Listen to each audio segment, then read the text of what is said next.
The ruins stretched endlessly under the amber sky, their ancient stones weathered by centuries of wind and neglect.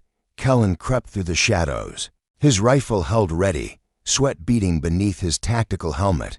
His unit had been scattered. 3 hours ago, during the ambush, he'd lost contact with everyone, including his commanding officer. Just find shelter and wait for extraction, he told himself, though doubt gnawed at his gut. The Valeri controlled this sector now. A sound made him freeze, the soft scrape of metal against stone. He spun toward it, but saw nothing except crumbling archways and fallen pillars. His heart hammered as he realized the horrible truth. He wasn't alone.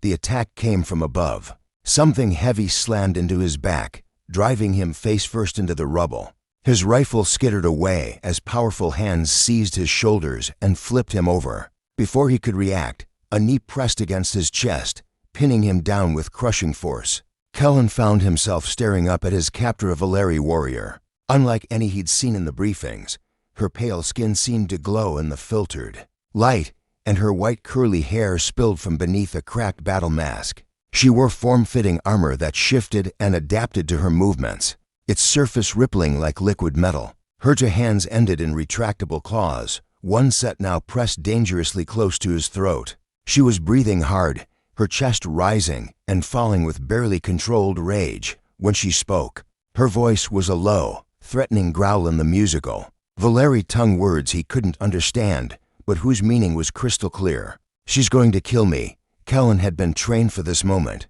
He should fight back, try to break free, go for his sidearm. Instead, he found himself studying her face beneath the broken mask. Scars traced pale lines across her left cheek, and her eyes a striking violet he'd never seen on any human burned. With fury and something else, pain, maybe, or loneliness, she raised her clawed hand, muscles tensing for the killing blow. "You're beautiful," Kellen whispered. The words came out before he could stop them, soft and wondering. He wasn't even sure why he'd said it, maybe because he thought they'd be his last words.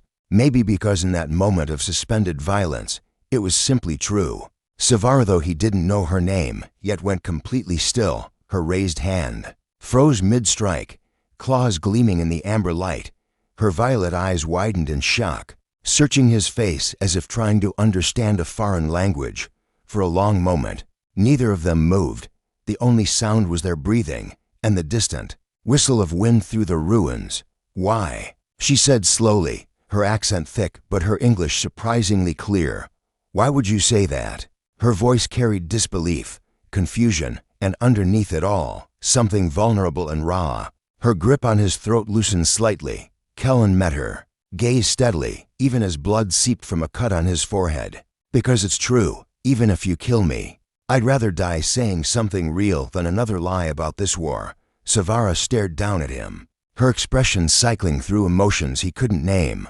Her hand trembled slightly where it rested against his neck. No one had ever called her beautiful, not in her entire life. Savara's claws retracted with a soft click, but she didn't move away. Instead, she studied Kellen's face with an intensity that made his breath catch. Blood trickled from a gash above his left eyebrow, and his uniform was torn at the shoulder, where her initial attack had connected. "You are injured," she said finally, her voice softer now but still wary. "Why do you not beg for mercy? Why do you not curse me?" Kellen winced as he tried to sit up, and she allowed it, though her hand remained near her weapon. "Would it change anything if I did?" She considered this, her head tilting slightly, a gesture that seemed almost curious rather than predatory. "No, but it is what your kind usually does." "My kind," he repeated, tasting bitterness in the words. "And what is your kind supposed to do? Kill you quickly," she replied without hesitation. Then, after a pause, "But you called me," she struggled with the word, as if it were foreign on her tongue. "Beautiful. You are." He meant it, despite everything. Despite the war, despite the fact that she could end his life in seconds. Something about her fierce grace, the way she moved like liquid steel, the unexpected gentleness in her violet eyes, it stirred something in him he couldn't name. Savara made a sound that might have been laughter, but held no humor. "I am Valeri. Warcast. I am bred for killing. Nothing more. That's not all you are." Kellen pushed himself fully upright, ignoring the sharp pain in his ribs. I can see it in your eyes. You're more than what they made you. For a moment, her mask slipped entirely, and he saw raw vulnerability beneath. Then she stood abruptly, pacing to the edge of their small shelter among the ruins. You know nothing of what I am, she said, but her voice lacked conviction. Then, tell me, she turned back to him, and for the first time, he saw uncertainty in her posture. Why do you want to know? I am your enemy, are you? Kellen struggled to his feet, swaying slightly, because right now, it feels like we're just two people trying to survive something bigger than both of us. Savara was quiet for a long time, watching him with those remarkable eyes. Finally, she moved to a pack hidden behind fallen stones and withdrew a small medical kit. Sit, she commanded, her tone gentler than before. Your wound needs tending. Kellen obeyed, settling back against a broken pillar. Savara knelt beside him, her movements careful and precise as she cleaned the cut on his forehead. Her touch was surprisingly gentle, and he found himself studying her face up close. What's your name? He asked quietly. She paused in her ministrations. Savara. And you are Kellen. I heard your unit calling for you before I found you. You were watching us. Hunting you. She corrected, but without malice. It is what I was sent to do. But you didn't. Her hands stilled. No, I did not. Why? Savara resumed cleaning his wound, but her voice grew distant. My people cast me out because they said I was too soft, too human. She spoke the last word like a curse. They were right to cast me out. It seems, maybe, they were wrong about what makes someone strong. She met his eyes, and something passed between them, a recognition, a shared understanding of being caught between worlds. You should rest, she said finally, finishing with his bandage. Your people will not find us here tonight, and mine have already forgotten me. As darkness fell over the ruins, they sat in comfortable silence, two soldiers from opposite sides of a war neither fully believed in anymore, and for the first time in years, neither felt entirely alone. 3 days passed in their hidden sanctuary among the ruins. What began as wary coexistence slowly transformed into something neither had expected: genuine companionship. Siva Ra proved to be a skilled hunter, returning each morning with fresh water and edible plants she gathered from the surrounding wasteland. Kellen, despite his injuries, made himself useful by reinforcing their shelter and keeping watch. They developed an unspoken routine that felt surprisingly natural. Your language is musical, Kellen observed one evening as Savara taught him basic Valeri phrases. They sat close together near a small, smokeless fire she'd expertly concealed. Within the ruins, Vultur Neth Coram, she repeated patiently. It means the stars remember. In our culture, we believe the stars hold the memories of all who have lived. Vultur Neth Coram. Kellen attempted, his pronunciation clumsy but earnest. Savara smiled, the first genuine smile he'd seen from her. It transformed her entire face, softening the sharp angles and making her eyes sparkle. Better, your tongue is too rigid for our sounds, but you learn quickly. What does this mean? He touched his chest, then hers. Kethrun. It means heart bond. But she looked away, color rising in her pale cheeks. It is not a word we use lightly. Their conversation was interrupted when Kellen winced, pressing a hand to his side. The bruising from their first encounter was worse than he'd let on. Let me see, Savara said, concern replacing embarrassment. It's fine, Kellen. The way she said his name, soft but firm, made him comply. He lifted his torn shirt, revealing purple-black bruises across his ribs. Sivar's expression grew pained as she saw the damage she'd caused. I did this to you, she whispered, her fingertips hovering just above the injured skin. You were doing what you thought you had to do. I wanted to hurt you. Her voice was barely audible. When I first saw you, all I could think about was the pain your people have caused mine. But now, she met his eyes, and he saw tears gathering in hers. Now I cannot imagine causing you harm. Gently, so gently he barely felt it, she placed her palm against his ribs. Her touch was warm, soothing, and something electric passed between them at the contact. Savara, he breathed. She didn't pull away. Instead, she leaned closer, her free hand coming up to trace the bandage on his forehead. In my culture, we believe healing requires more than medicine. It requires, she searched for the word, connection. What kind of connection? Rather than answer with words, she closed the distance between them. Her lips met his in a kiss that was tentative at first, then deeper as he responded. She tasted like starlight and wild honey, and when they finally parted, both were breathing. Hard. Is this wrong? She whispered against his lips. I don't know, he admitted, but it doesn't feel wrong. That night, they held each other as they slept, her head tucked against his shoulder, his arms wrapped protectively around her. For the first time since the war began, both felt truly safe.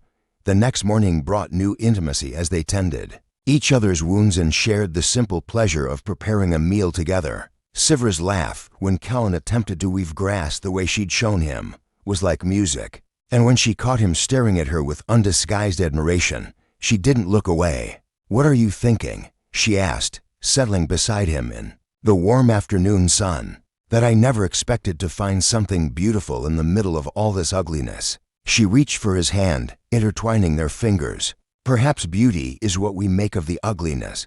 Perhaps love is what we choose despite the hate. The word hung between them, love. Neither had spoken it before, but both felt its truth settling into their hearts like seed taking root in fertile ground. The ruins had become their world, a sanctuary where species didn't matter, where war felt like a distant nightmare. For 2 weeks, Kellen and Sivara existed in their own reality, one built on shared meals, whispered conversations, and the growing fire between them. Their physical relationship had deepened gradually, naturally. What began with gentle touches while tending wounds evolved into longer embraces, soft kisses that grew more passionate with each passing day. Now, as dawn light filtered through the broken stones above them, they lay entwined on their makeshift bed of salvaged fabric. Sivara traced patterns on Kellen's bare chest, her pale fingers mapping the scars and contours of his body. Tell me about your home, she murmured against his skin. Earth. He caught her hand, bringing her palm to his lips. Green. So much green you can't imagine it. Forests that stretch beyond the horizon. Oceans so blue they hurt to look at. It sounds beautiful. What about yours, Velf? Sivara was quiet for a moment. Crystalline cities that sing in the wind. Mountains that pierce the clouds. But she looked up at him. I was never allowed to see much of it. Warcasts are kept in training compounds. That's not living. That's just existing. Yes. She pressed a kiss to his collarbone. This is living. Here, with you. Their lips met in a kiss that quickly deepened, hands exploring familiar territory. With growing urgency. What followed was tender and passionate. Two souls finding solace in each other amid the chaos of their circumstances. Afterward, as they lay catching their breath, Sivra's expression grew troubled. What is it? Kellen asked, brushing a curl from her face. I hear things, in the distance, engines. Search parties. Kellen's blood chilled. He'd been so lost in their private world that he'd almost forgotten the larger conflict raging round them. How long do we have? Days, maybe less. They will find us soon, your people or mine. They both knew what that meant. If human forces found them, Sivara would be treated as an enemy combatant. If Valeri forces discovered them together, both would likely be executed, she for consorting with the enemy, he for the same crime. Come with me, Kellen said suddenly, sitting up. When this is over, when the war ends, come with me to Earth. Sivara's eyes filled with longing and regret. Kellen, I love you. The words came out fierce, desperate. I don't care about the war, about our species, about any of it. I love you, and I want to build a life with you. I love you too, she whispered, tears spilling down her cheeks. But how can we? There is nowhere in this galaxy where we would be safe together. Then we make somewhere safe. We find neutral territory, somewhere beyond both our people's reach, and live as outcasts, hunted fugitives, if that's what it takes. He cupped her face in his hands. Sivara, what we have, this is real. This is worth fighting for. The sound of distant aircraft grew louder, and they both tensed. They're getting closer, she said. Kellen stood and began gathering their few possessions. Then we decide now. Do we surrender to fate, or do we fight for our future? Sivara watched him for a long moment, conflict warring in her beautiful features. Then she rose and began packing her own gear. Where would we go? She asked. The neutral zones. There are settlements there, people from various species who've had enough of war. It would be dangerous. We'd have to cross 3 different conflict zones. Together, he said firmly. We do it together. Savara shouldered her pack and looked round their sanctuary one last time. Then she stepped close to Kellen, rising on her toes to kiss him deeply. Kethrun Velter, she whispered against his lips. What does that mean? Heart bond under stars. It is how my people pledge themselves to another. Her violet eyes blazed with determination. I choose you, Kellen.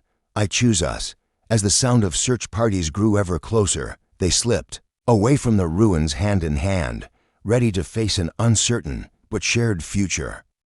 6 months later, the settlement of Heaven's Rest sprawled across a valley on the border between 3 neutral systems. What had begun as a handful of prefabricated shelters now housed nearly 200 souls, humans, Alari, and half a dozen other species, all seeking refuge from the endless conflicts that raged across the galaxy. Kellen stood on the observation deck of their newest construction, watching the sun set over the growing community. The journey here had been harrowing. 3 weeks of dodging patrol ships, sleeping in cargo holds, and navigating the dangerous politics of neutral space. But they'd made it, and more importantly, they'd discovered they weren't alone in their desire for peace. The hydroponics bay is finally operational, Savara said, joining him on the deck. Her hair had grown longer during their travels, and she'd traded her battle armor for simple work clothes. That somehow made her even more beautiful to his eyes. That's the last of the essential systems, Kellen replied, slipping an arm around her waist. We're officially self-sufficient. Hard to believe we built all this in just 6 months. We had help. He nodded toward the settlement below where figures moved between the buildings, humans and Valeria working side by side, along with the blue-skinned Zephyrians and the crystalline Threnodi, who'd joined them over the months. Turns out a lot of people are tired of fighting. Savara leaned against him, and he marveled at how natural it felt, how right. Do you ever regret it? Leaving your old life behind? Never. He turned to face her fully. Do you? How could I regret finding my home? She smiled, the expression lighting up her entire face. Though I think my people would be shocked to learn I've become a farmer. Former warcast turned agricultural specialist. I think it suits you. Their conversation was interrupted by a commotion from below. A transport ship was landing on their small pad, carrying new arrivals, another group of war refugees seeking sanctuary. Shall we go welcome them? Savara asked. In a minute. Kellen reached into his pocket and withdrew a small object, a ring he'd crafted from salvaged metal and a shard of crystal they'd found during their travels. I wanted to give you this first. Sivra's eyes widened as she recognized what it was.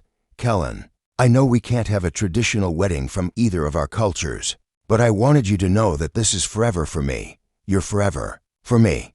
Tears gathered in her violet eyes as she held out her hand. The ring fit perfectly, catching the last rays of sunlight and throwing rainbow patterns across her pale skin. Kethrun Velter Nethara, she whispered. What does that mean? Heart bond under stars eternal. She stood on her toes to kiss him softly. Yes, Kellen, forever. As they made their way down to greet the new rivals, Sivra's hand clasped firmly in his. Kellen reflected on the strange turns their lives had taken. A year ago, he'd been a soldier fighting an enemy he'd never truly understood. Now he was helping to build something unprecedented, a place where former enemies could become family. The new refugees were a mixed group, 3 human civilians, 2 Valeri conscientious objectors, and a family of Threnodi with young children. They looked exhausted, frightened, but hopeful as the settlement's residents gathered to welcome them. Welcome to Heaven's Rest. Kellen addressed the group. We know what it's like to have nowhere else to go, but you're safe here, and you're home now if you want to be. An older human woman stepped forward, her eyes taking in the mixed crowd of species standing together. Is it really possible? Different peoples living in peace. Savara moved to stand beside Kellen. They're joined, hands visible to all. It is not only possible, she said, her accented voice carrying clearly in the evening air. It is necessary. The wars out there will end someday, but the peace we build here, this can last forever. As the crowd dispersed to help the newcomers, Settle in. Kellen and Savara remained on the landing pad, watching their community come together once again to welcome strangers into their chosen family. So what now? Savara asked. We have our settlement, our people, our life together. What comes next? Kellen squeezed her hand and smiled. Now we live, love, and prove that peace is stronger than war, one day at a time. Above them, the first stars began to appear in the darkening sky, the same stars that had watched over their first tentative moments together in the ruins, now bearing witness to the life they'd built from love. Born in the ashes of conflict, in heaven's rest, at least. The war was over, and love had won.